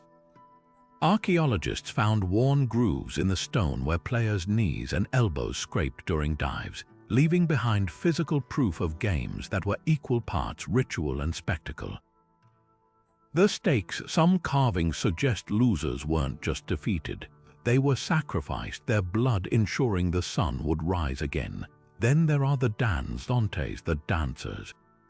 At first glance, these stone slabs lining the plaza seem to depict graceful figures mid-movement, but lean closer and the truth emerges: these aren't dancers at all. The contorted poses, the closed eyes, the grotesquely arched backs, they're captives, tortured and displayed as warnings. Some slabs show genitals mutilated, tongues severed, a brutal gallery of conquest. Yet even in their agony, these carvings hold clues. The glyphs accompanying them name enemy rulers from rival city-states like Teotihuacan, proving Monte Alban's reach extended far beyond its mountain perch. What's chilling is the precision of the mutilations. The Zapotec didn't just carve generic victims, they recorded specific humiliations, turning stone into a permanent archive of domination. But beneath the brutality lies beauty. Descend into Tomb 7, and you'll find the richest unlooted burial in Mesoamerica, a Zapotec noble's resting place later reused by Mixtec invaders. When archaeologists cracked its sealed doorway in 1932, they gasped. The chamber glittered with treasure, jade necklaces so finely carved, light passes through them like green honey, a gold pectoral depicting the god of death with eyes of obsidian, pearls from the Gulf of Mexico threaded alongside turquoise from the modern-day American Southwest. Most haunting is the skull covered in mosaic, its empty socket staring through a mask of jade and shell. This wasn't mere wealth, it was a map of belief. Every object aligned with the Mesoamerican underworld's 9 layers, guiding the deceased through darkness into rebirth. The genius of Monte Alban reveals itself in the quiet details. The city's builders leveled the mountaintop not with brute force, but by redirecting rainwater to erode softer rock, an early example of working with nature. Their observatory, a strange arrowhead-shaped building, tracks the zenith passage of the sun, a day when shadows vanish and the cosmos briefly aligns. Even the staircases whisper secrets. Their risers are just slightly too tall for comfortable climbing, forcing visitors to ascend slowly, reverently, as if approaching the gods themselves. Today, when storm clouds gather over the valley, the ruins seem to awaken. Shadows pool in the carving's grooves, making the danzantes writhe anew, while the ball court's acoustics amplify thunder into something primal. Monte Alban wasn't just a city, it was a theater of power, faith, and celestial calculation, a place where rulers didn't just watch the stars but bent them to their will. And as the first stars pierce the twilight, you'll swear you hear the echo of a rubber ball striking stone, a sound that once shook the heavens. Leptis Magna isn't just another Roman ruin, it's a time capsule of imperial ambition frozen in Libya's golden sands. While Pompeii gets the crowds, this North African gem hides a secret. It's one of the best preserved Roman cities on Earth, not thanks to volcanic ash, but to the very dunes that once threatened to swallow it whole. Walk down the colonnaded streets today, and you're treading the same marble that Emperor Septimius Severus Leptis Magna's most famous son once rode across in a chariot, his African roots fueling a building spree that turned his hometown into Rome's rival. The Severan Arch stands as his love letter to the city, a triple gateway so lavishly carved it could make the Arc de Triomphe blush. Every inch tells a story. Reliefs of captive barbarians twist beneath vine scrolls, their faces frozen in stone agony, while winged victories hold palm fronds above scenes of the emperor's military triumphs. But lean closer, the marble isn't local, it was shipped from Greece, a logistical nightmare in the 3rd century. That's the Severan flex, no expense spared, no distance too great. The arch wasn't just decoration, it was a billboard proclaiming Africa's place at the empire's heart.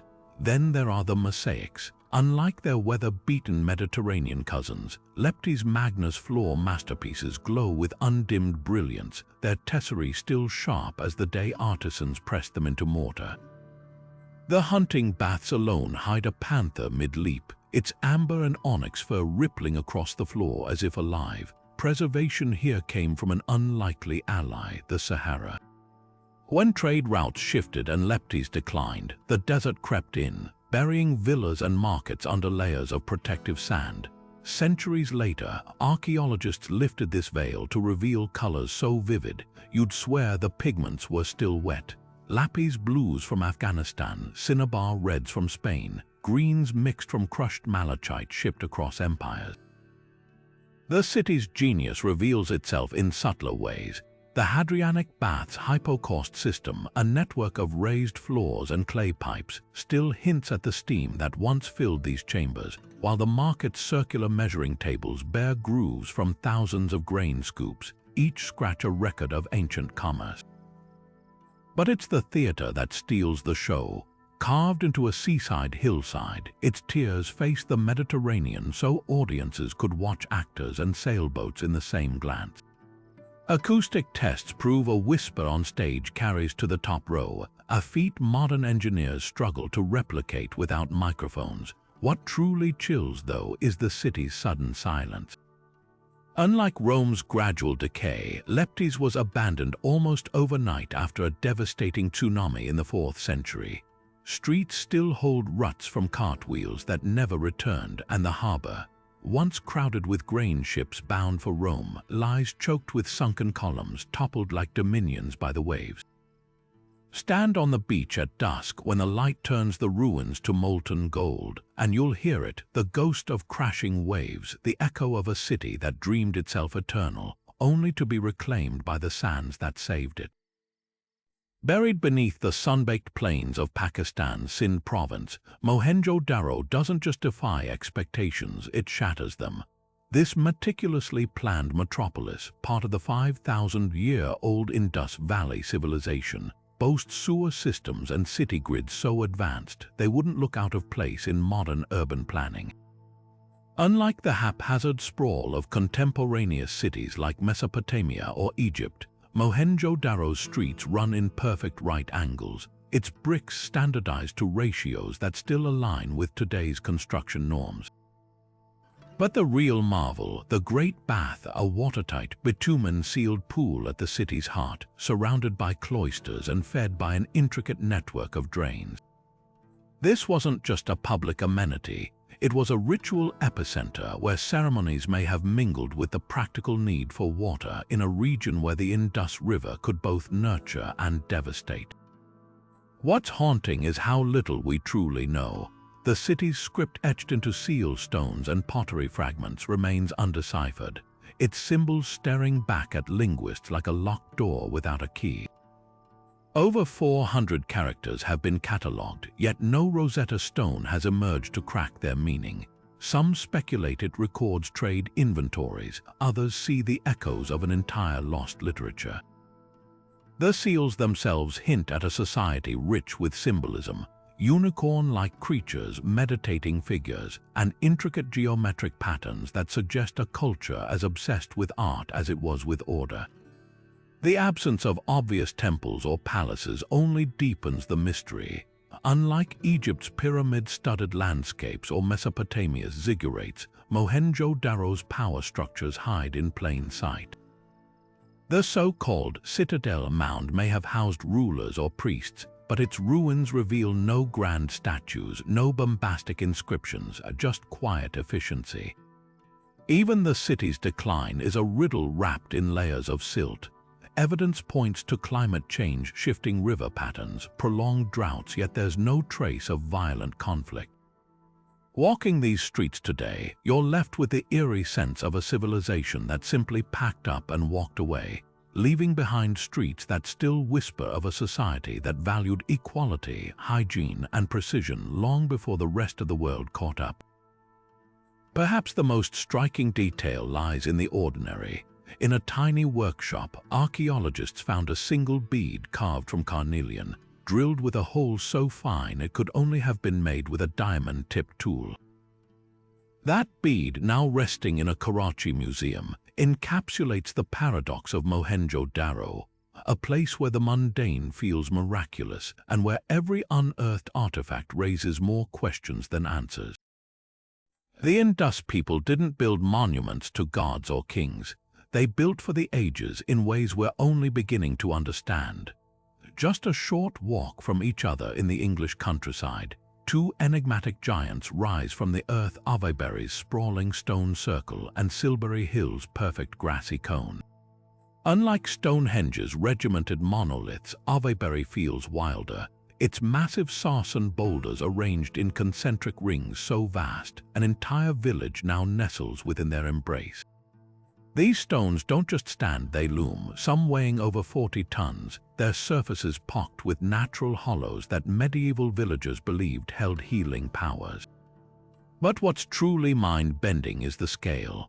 The outer ditch and bank stretch over a kilometer in circumference, a feat of engineering that would have required thousands of labor hours, all for a structure with no obvious practical use. Silbury Hill, barely a mile south, deepens the mystery. Europe's largest prehistoric mound rises 130 feet into the sky, its volume matching that of contemporary Egyptian pyramids. Yet there's no burial chamber, no hidden treasure, just layer upon layer of carefully stacked chalk and clay.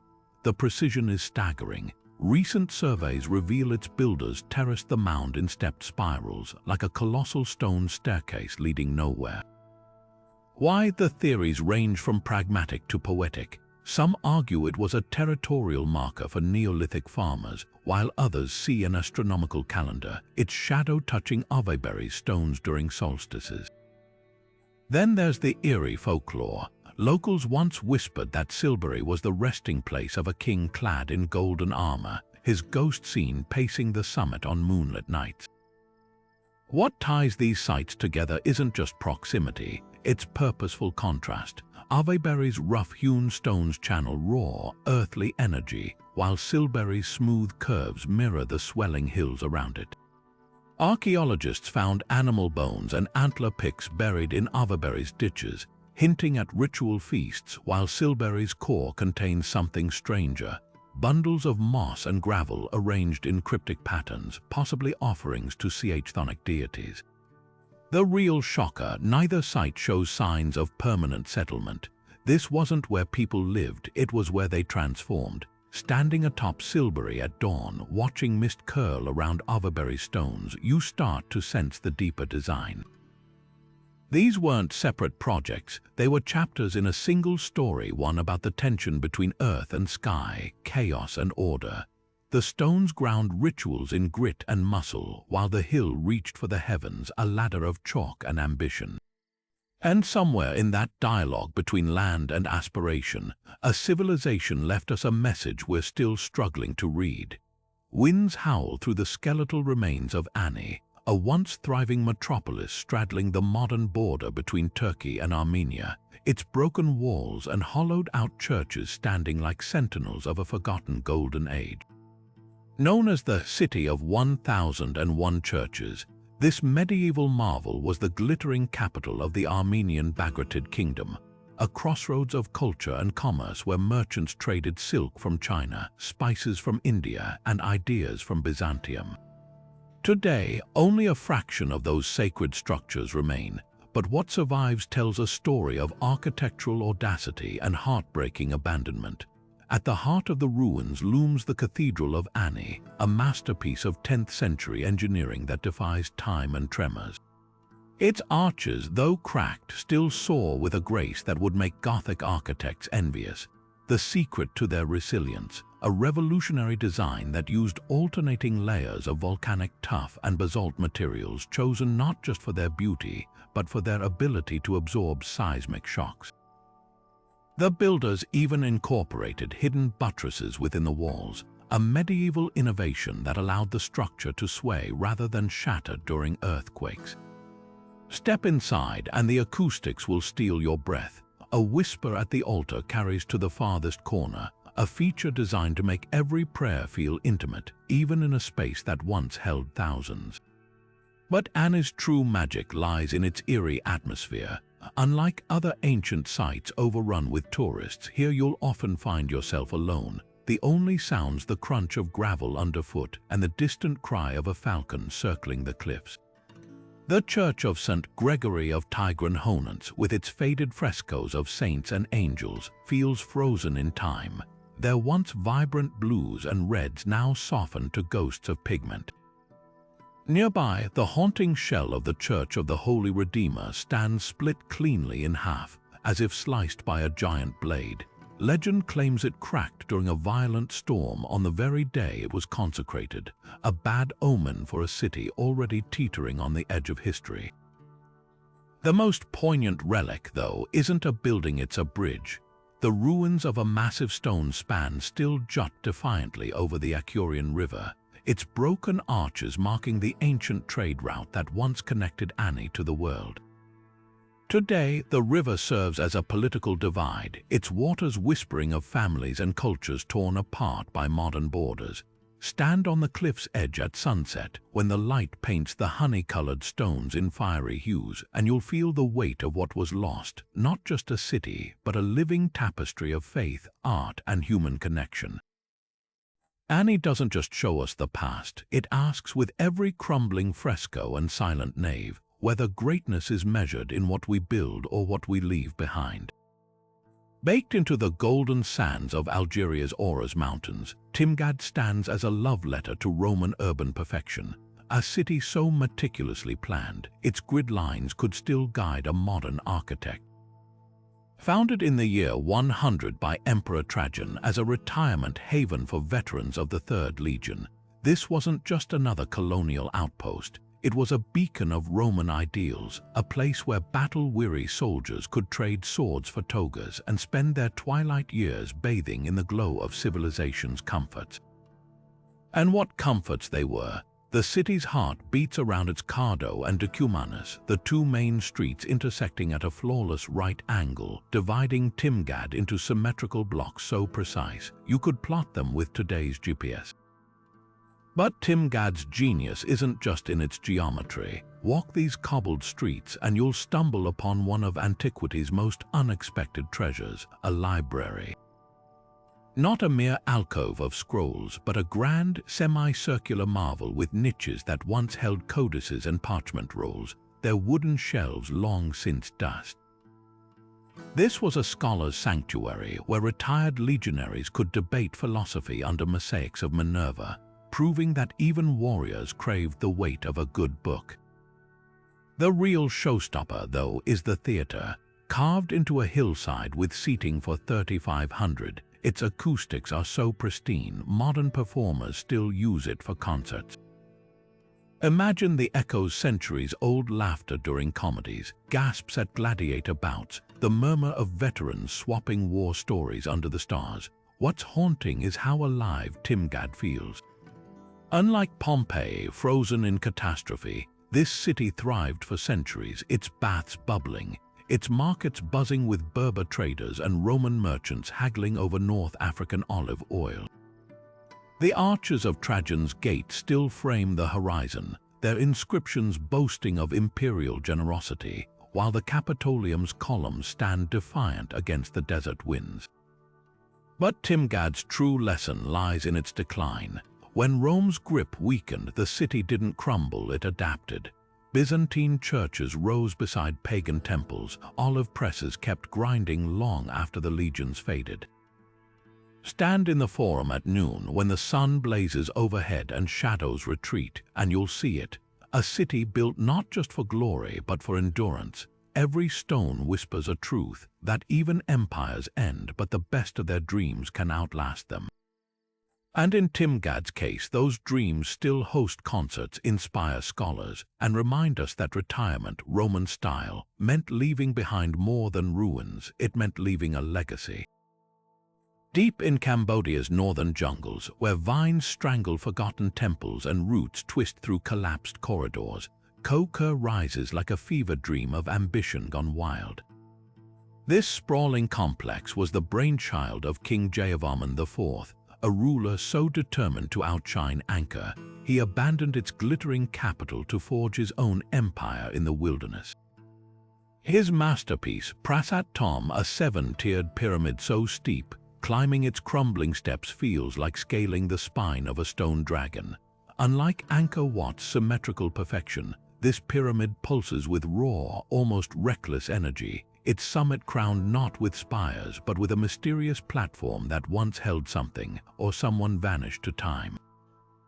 What makes Choquequirao unnerving isn't just its isolation, it's the artifacts left behind. Scattered throughout the ruins lie dozens of giant stone lingers, phallic symbols sacred to Hindu worship, some as tall as a person and carved with eerie precision.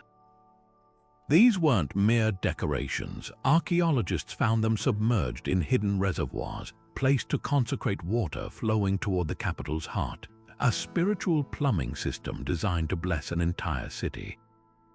But here's the twist: many lingers are shattered, as if deliberately smashed in fits of iconoclasm.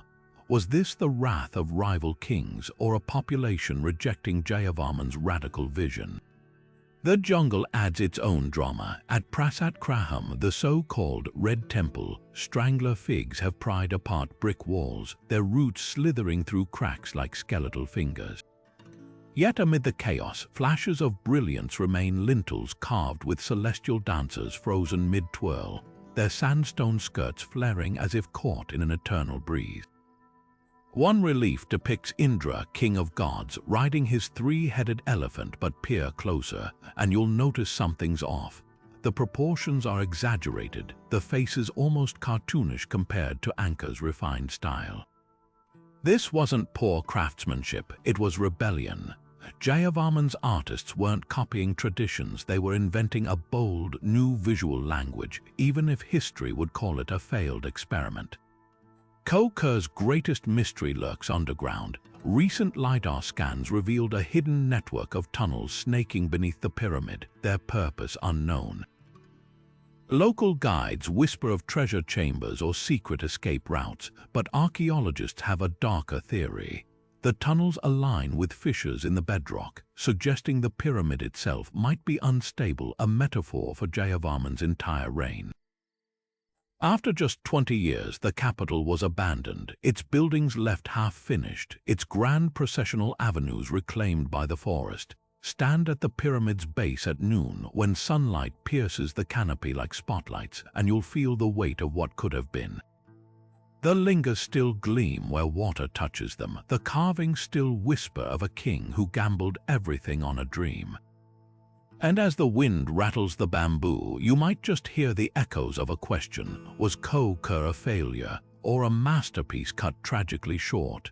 Now that we've uncovered these hidden wonders, let's talk about how to experience them responsibly, because the best way to explore ancient sites isn't just about getting there, it's about leaving them intact for the next curious traveler. First, consider hiring local guides. These aren't just narrators reciting memorized facts. They're storytellers who have grown up with legends of these places whispered to them by their grandparents. In Cappadocia, a guide might show you hidden frescoes in Derinkuyu's tunnels that most tourists miss, while in Nan Madol, a descendant of the Sordalor dynasty could share oral histories you won't find in any guidebook. Their knowledge transforms ruins from silent stones into living classrooms. Timing is everything. Swap crowded peak seasons for the hush of shoulder months. Imagine having Choquequirao's terraces all to yourself in November's crisp air, or watching sunrise over Mara's pyramids without another soul in sight during May's golden dawns. Off-season travel isn't just about avoiding crowds, it's about protection. Delicate sites like Lalibella's rock-hewn churches suffer less wear when visitor numbers drop, and early mornings often reveal details like the way light filters through Palmyra's broken arches that midday glare obscures. Some places even reward the intrepid with rare experiences. Visit Tikal in rainy September, and you'll witness how the Maya designed their temples to channel downpours into ceremonial pools, a hydraulic ballet lost in drier months.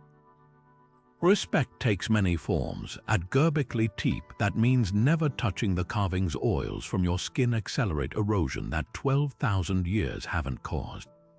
In Cambodia's Choquequirao, stay on marked paths. Hidden landmines from past conflicts still lurk in peripheral jungles.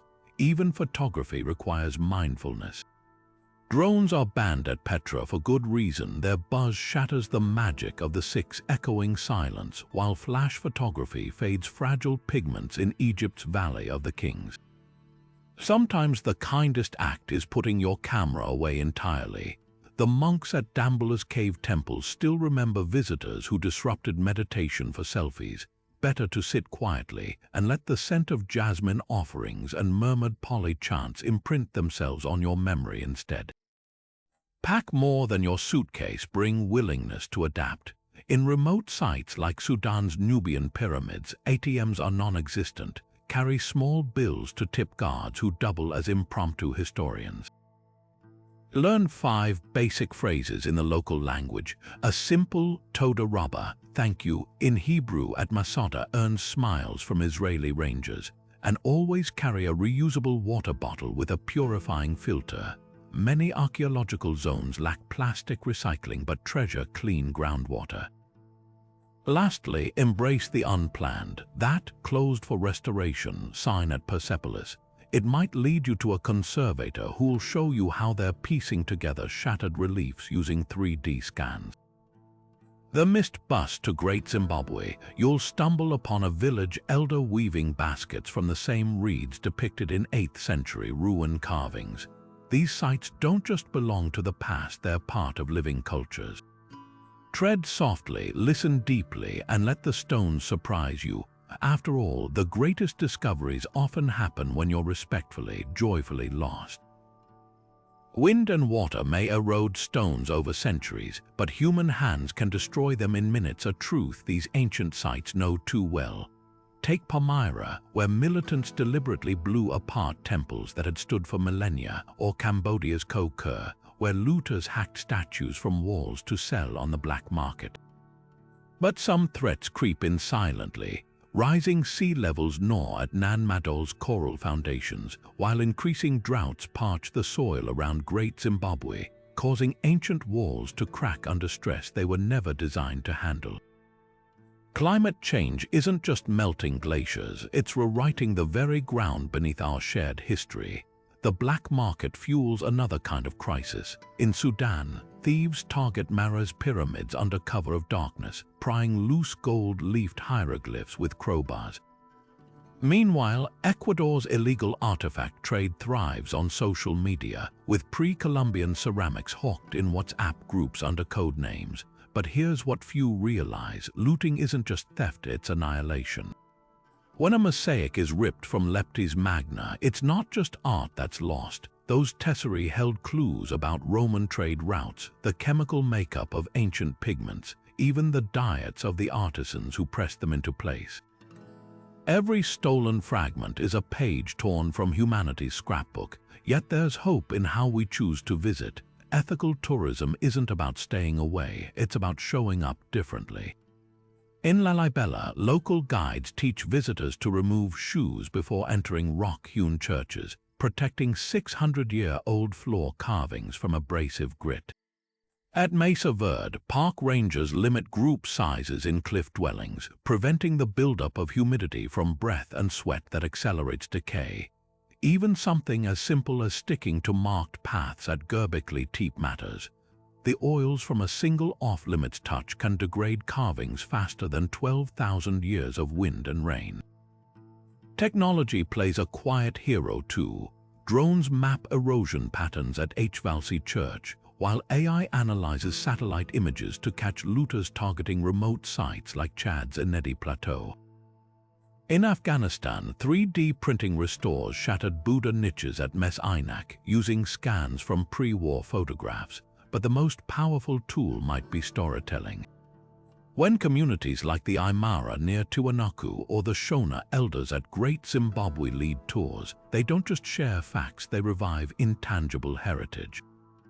A folk song about the moon goddess at Choquequirao, a spice recipe passed down since Palmyra's trading heyday, these living threads weave the past into the present. The challenge isn't just preserving stones, it's honoring the voices they represent.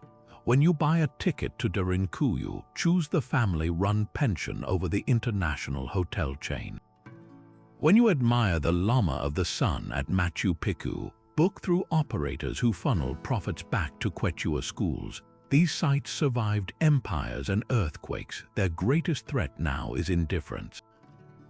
But stand in their shadows and you'll feel it, the weight of all they've endured. and the quiet determination to ensure they're not just relics but beacons lighting the way forward. From the echoing tunnels of Derinkuyu to the jungle-shrouded terraces of Choquequirao, these underrated ancient sites remind us how much of history still whispers just beyond the well-trodden path. They aren't just ruins, they're portals to civilizations that defied expectations, built the impossible, and left behind mysteries we're still piecing together. Think about it, the celestial precision of Tiwanaku's gateways, the hydraulic genius of Carol's pyramids, the haunting solitude of H. Valsey Church, each one challenges what we thought we knew about the past. And the most astonishing part, many of these places still feel alive, whether it's the monks chanting in Lalibella's rock-hewn sanctuaries or the wind howling through Palmyra's broken arches like a lament for lost glory.